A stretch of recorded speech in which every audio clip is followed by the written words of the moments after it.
मित्रों नमस्कार।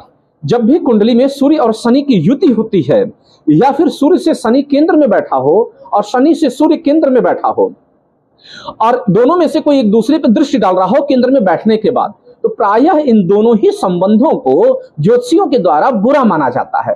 किंतु ऐसा है नहीं।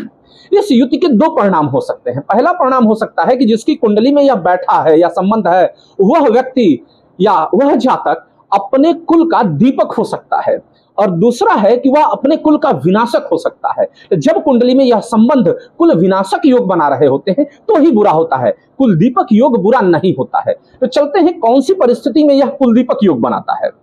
तो जब भी सूर्य शनि की युति हो, सूर्य से शनि केंद्र में हो या शनि से सूर्य केंद्र और शनि से सूर्य केंद्र में हो और दोनों दृष्टि डाल रहे हो, लेकिन इन परिस्थितियों में यदि सूर्य बली है तो जातक अपने घर का कुलदीपक या कुलभूषण होगा, और विश्वास मानिए बहुत चमकेगा, कैरियर उसका बहुत ऊंचा जाएगा, और शायद अकुलीन परिवार में भी पैदा हुआ लड़का एक कुलीन और सोफिस्टिकेटेड इमेज हासिल करता है।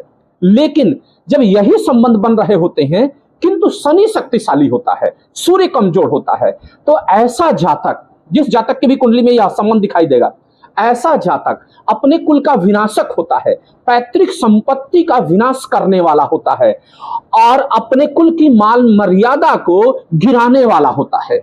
तो चलते हैं इसको उदाहरण से समझते हैं। तो सबसे पहले हम कुलदीपक वाली कुंडली को लेते हैं। इस कुंडली में देखिए जरा सा, इसमें अष्टम भाव में सूर्य और शनि की युति बन रही है। ध्यान दीजिए, सूर्य और शनि की युति बन रही है, मात्र 2 अंश का ही डिफरेंस है।